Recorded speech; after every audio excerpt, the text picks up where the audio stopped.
अस्सलामुअलैकुम my dear students, उम्मीद करता हूँ आप सब खैरियत से होंगे और नेक्स्ट वीडियो का इंतज़ार भी ज़रूर कर रहे होंगे। सबसे पहले मैं आप सब लोगों को रमज़ान करीम की मुबारकबाद पेश करता हूँ।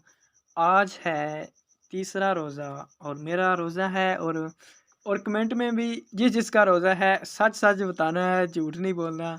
किस किस ने रोज़ा रखा है, कितने रखे हैं, छोड़े कितने, ठीक है। तो चलिए अब हम चलते हैं अपने क्वेश्चन की तरफ। क्वेश्चन नंबर 34 देखें। Mean and variance of marks of section A are 62 and 16 respectively and that of section B are 69 and 25 respectively while the number of students are 30 and 40. Find out combined mean which section has greater absolute dispersion, which has greater relative dispersion. ये दो चीज़ें हमने बतानी हैं, greater absolute dispersion and greater relative dispersion। दो group हैं हमारे पास ए और बी। फर्स्ट में जो पहला ग्रुप है उसका अर्थमेटिक मीन है 62 और वेरिएंस है 16। सेक्शन बी का अर्थमेटिक मीन है 69 और वेरिएंस है 25। While the number of students are 30, students की तादाद है 30 एंड 40। पहला ग्रुप ए है, उसके स्टूडेंट की तादाद 30 है और दूसरे के 40 है। तो अब चलते हैं हम क्वेश्चन के सॉल्यूशन की तरफ। बताना हमने है absolute dispersion, greater absolute dispersion और ग्रेटर रिलेटिव डिस्पर्शन। सबसे पहले ग्रुप ए के लिए आप देखें कि ग्रुप ए में उसने कहा था कि स्टूडेंट की तादाद है 30, इधर आ गया 30 एन 1। और ग्रुप 2 में थे स्टूडेंट्स 40 तो एन 2 हो गया 40। एक्स ए यानी ग्रुप ए में अर्थमेटिक मीन था एक्स बार 62 और ग्रुप बी में अर्थमेटिक मीन था 69। वेरिएंस था ग्रुप ए में एस ए, ये छोटा छोटा जो साथ लिखा हुआ है ये रिप्रेजेंट कर रहा है कि ये इस ग्रुप का एलिमेंट है, ठीक है। वेरिएंस ग्रुप ए का था 16 और वेरिएंस ग्रुप बी का था 25।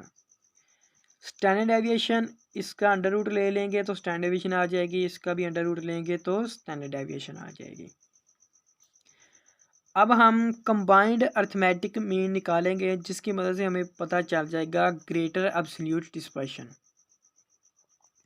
कंबाइंड अर्थमेटिक मीन हम चैप्टर नंबर 3 में निकालते रहे हैं। अगर आप इसकी डिटेल में जाना चाहते हैं कि कंबाइंड अर्थमेटिक मीन क्या है, कैसे फाइंड करते हैं, तो आप क्वेश्चन चैप्टर नंबर 3 के लेक्चर्स देखें। वहाँ पे कंबाइंड अर्थमेटिक मीन पे एक पूरा लेक्चर मौजूद है, आप प्ले लिस्ट में जाके भी देख सकते हैं।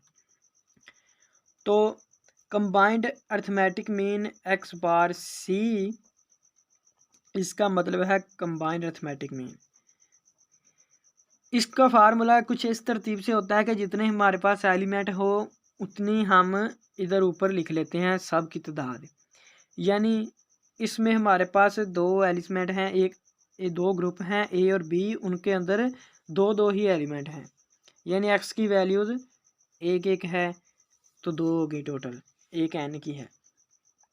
फर्स्ट हम लिखेंगे एन 1 के जितनी तादाद हो, फिर लिखेंगे एक्स बार ग्रुप ए का, दरमियान में प्लस लगाना है एन 2 ग्रुप बी के स्टूडेंट्स की तादाद और साथ में arithmetic mean of students of group B, और ओवर में टोटल जितने भी स्टूडेंट हों नंबर हों उनका सम कर देना है एन 1 प्लस एन 2।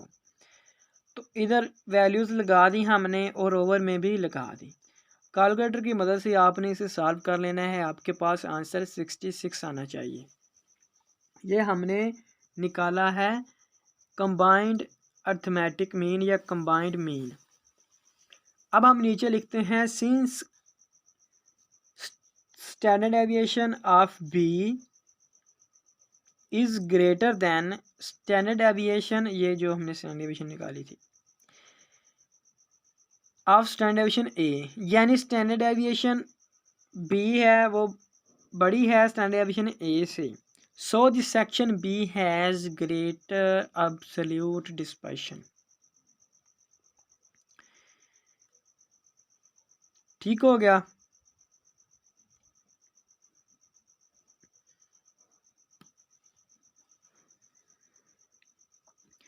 अब हम देखते हैं कोएफिशिएंट ऑफ वेरिएंस। दो ग्रुप थे, दोनों का अलग अलग कोएफिशिएंट ऑफ वेरिएंस फाइंड करते हैं। कोएफिशिएंट ऑफ वेरिएंस फाइंड करने का फार्मूला आपको आता ही है कि ऊपर हमने स्टैंडर्ड डेविएशन लिखनी होती है और नीचे अरिथमेटिक मीन लिखना होता है। ग्रुप ए की स्टैंडर्ड डेविएशन है हमारे पास 4 और अरिथमेटिक मीन है 62। मल्टीप्लाई बाय 100 भी लाजमी करना है, कैलकुलेटर की मदद से सॉल्व करेंगे तो हमारे पास 6.45 आएगा। और हमने परसेंटेज साथ ज़रूर लगानी है, कोएफिशिएंट ऑफ वेरिएंस के साथ परसेंटेज ज़रूर लगाते हैं। बिल्कुल ऐसे ही coefficient of variance B group के लिए फाइंड करेंगे तो यहाँ पे स्टैंडर्ड डेविएशन ऑफ बी जो कि 5 है और x bar B arithmetic mean of B group B के जो अरिथमेटिक मीन है वो 69 है, वो इधर आ गया। मल्टीप्लाई बाय 100 तो इस बार आ जाएगा 7.25%। अब इन दोनों में से जो बड़ी वैल्यू है वो ग्रुप बी की है, कोएफिशिएंट ऑफ वेरिएंस बी की है, ये 7.25। नीचे हम लिख देंगे since coefficient of variance of group B is greater than coefficient of variance of group A, कि ग्रुप बी का coefficient of variance group A से बड़ा है। So this section B has greater relative dispersion.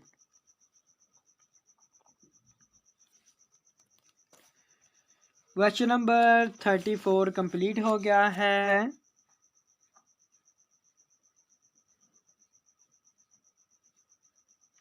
Question number 34 complete हो गया है। इसमें हमने 3 चीज़ें फाइंड करनी थी। फर्स्ट ऑफ ऑल ये देखें, find out combined mean. Combined mean भी हमने निकाला था जो कि 66 आया था। उसके बाद सेक्शन की ग्रेटर एब्सोल्यूट डिस्पर्शन के जिसका स्टैंडर्ड डेविएशन ज़्यादा हो और उसके बाद जिसका वेरिएंस ज़्यादा हो वो ग्रेटर रिलेटिव डिस्पर्शन। ये तीनों चीज़ें अब हमने फाइंड कर दी हैं। क्वेश्चन नंबर 35 देखें। क्वेश्चन नंबर 35 की स्टेटमेंट है given the following data determine the mean and standard deviation of the combined set. नीचे हमें कुछ कंबाइंड सेट दिए गए हैं, हमने इनका अरिथमेटिक मीन और स्टैंडर्ड डेविएशन दो चीज़ें फाइंड करनी है। तो number of items 20 and 30, mean दिया गया है, वेरिएंस दिया गया है।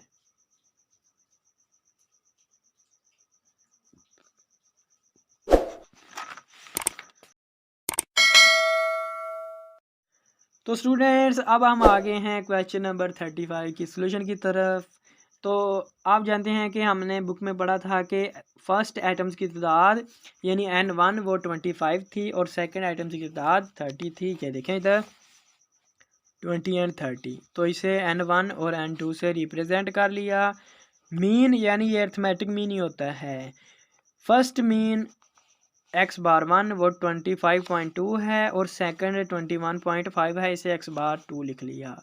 वेरिएंस आप जानते हैं एस स्क्वायर होता है, s square 1 is equal to 4.90 और s square 2 is equal to 6.25। ये डाटा हमें गिवन था, हमने फाइंड क्या करना है, mean and standard deviation. Mean यहाँ पे कंबाइंड मीन होगा, ये देखें ना कंबाइंड सेट, तो ये जो मीन है ये कंबाइंड मीन फाइंड करना है जैसे कि पीछे किया है। तो वही वाला फार्मूला यूज़ करेंगे, combined mean is equal to X bar C, ये छोटे से सी का मतलब है combined. Combined arithmetic mean is equal to N1 जैसा कि क्वेश्चन नंबर 34 में किया है वैसे ही एक्स बार 1 प्लस N2 एक्स बार 2 और नीचे N1 प्लस N2 तमाम वैल्यूज़ पुट करेंगे, ये ऊपर दी गई हैं हमें। तो कंबाइंड अरिथमेटिक मीन आपके पास 23.18 आना चाहिए। अब हम कंबाइंड वेरिएंस निकाल लेते हैं, वो कैसे फाइंड करेंगे। कंबाइंड वेरिएंस का फार्मूला आप ज़रा नोट कर लें और याद भी रखना है, जबकि आप खुद पेपर में क्वेश्चन करेंगे तो फर्स्ट ऑफ ऑल आपको फार्मूला आना चाहिए। अगर आपको फार्मूला नहीं आता, बाकी सारा क्वेश्चन आता है, तो आप पुट नहीं कर सकेंगे, क्वेश्चन सही नहीं होगा। फार्मूले सबसे पहले हर चैप्टर के आने चाहिए, फिर बाकी चीज़ें। तो कंबाइंड वेरिएंस कैसे निकालते हैं कि combined variance S square C is equal to summation N I. N I का मतलब है एन की जहाँ तक तादाद हो, जितने एन हो। आई का मतलब है एंड, एक से लेकर या ज़ीरो से लेकर जहाँ तक एन हैं क्वेश्चन में वो सारे, ठीक है। समेशन एन आई यानी एन की तमाम वैल्यूज़ का समेशन, और उसके साथ मल्टीप्लाई होगा S standard variance of first variance का स्क्वायर प्लस यहाँ पे एक्स बार आई यानी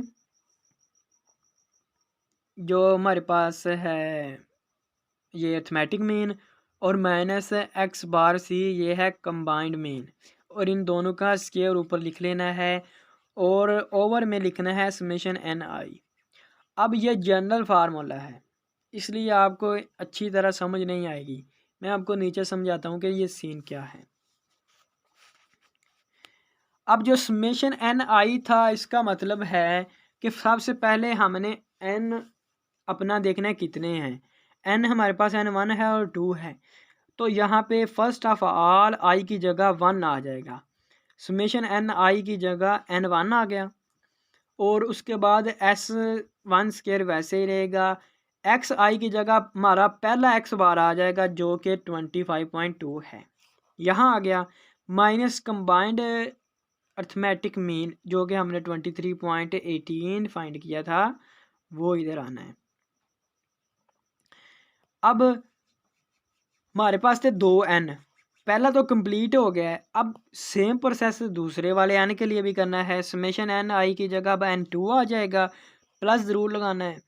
तो यहाँ पे वही चीज़, यहाँ पे एक्स बार 2 आ जाएगा, क्योंकि एक्स बार भी आई का मतलब हम बताया था कि जितने हों क्वेश्चन में, एक्स बार भी 2 हैं, तो यहाँ पे इस बार 2 आएगा, और समेशन और एक्स बार सी यानी कंबाइंड अर्थमेटिक मीन वही रहेगा। अब ओवर में समेशन एन आई के जितने भी एन हों उनका सबका सम, समेशन एन आई, इसका मतलब ये है। तो नीचे दोनों का सम आ जाएगा n1 प्लस n2।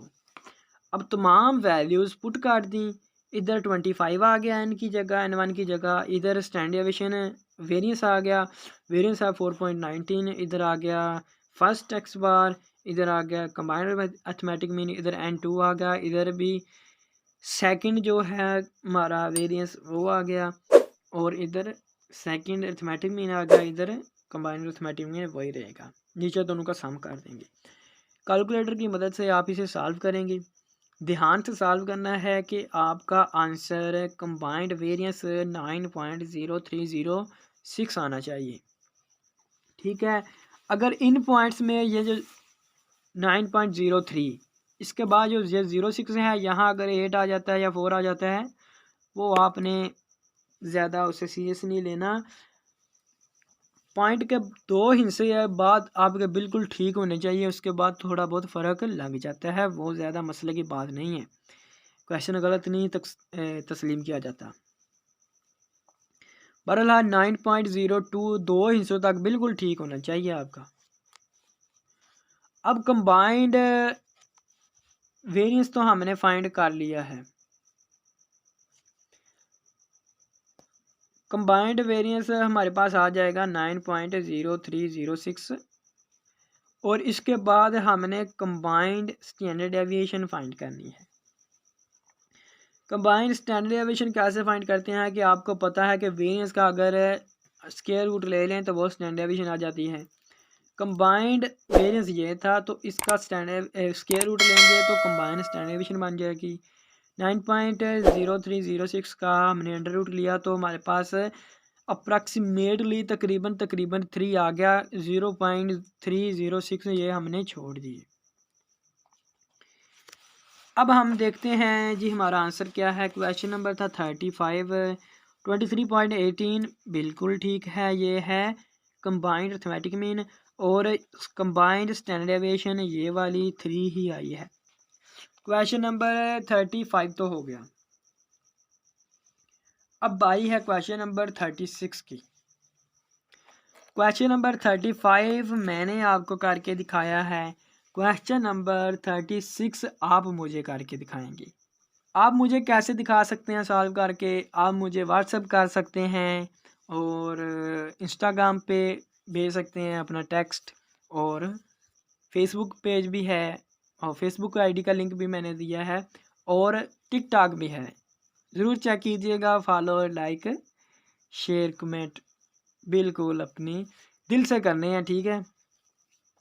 उसके बाद क्वेश्चन नंबर 36 की स्टेटमेंट आप ज़रा देख लें। The following are some of particulars of the distribution of weights of boys and girls in class. Students, इसमें ना एक क्लास में कुछ लड़के और लड़कियां हैं, उनका वेट हमें क्वेश्चन में दिया गया है।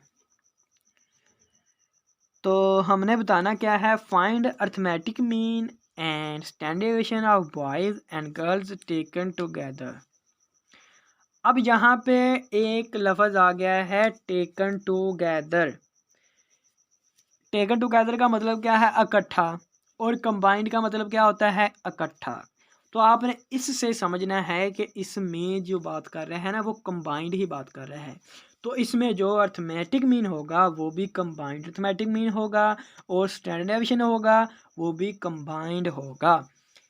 ये नहीं आपने कहना कि सर नीचे तो लिखा ही नहीं हुआ कि कंबाइंड अर्थमेटिक मीन निकालें या कंबाइंड स्टैंडर्ड डेविएशन निकालें। तो ये टेकन टुगेदर का मतलब कंबाइंड ही है। अगर हम तर्जमा करें अपनी ज़ुबान उर्दू में, टेकन टुगेदर एक साथ, कंबाइंड इकट्ठा कर देना, एक ही मतलब बनता है ना। तो ये थोड़ा सा समझने वाली चीज़ है।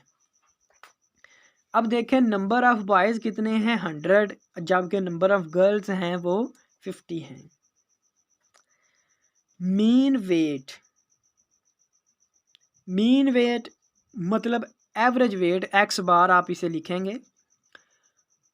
तकरीबन हर, अगर एवरेज जो लड़के हैं ना 100 बॉय का, उनका एवरेज वेट 60 आता है, और मेरा भी 60 ही है। आप भी अपना वेट ज़रूर बताइएगा। और एवरेज गर्ल्स का वेट 45 है उसने कहा, और वेरियंस है 9 kg स्क्वायर, और वेरियंस ऑफ गर्ल्स है 4 kg स्क्वायर। बिल्कुल वैसे ही करना है जैसे हमने ये किया था। अगर नहीं समझ आ रही तो आप पूछ लेना। बहरहाल आपने इसे स्किप नहीं करना, क्वेश्चन करना ज़रूर है। तो मुझे उम्मीद है आप अगर दिल से करेंगे तो आप 99% हल कर लेंगे।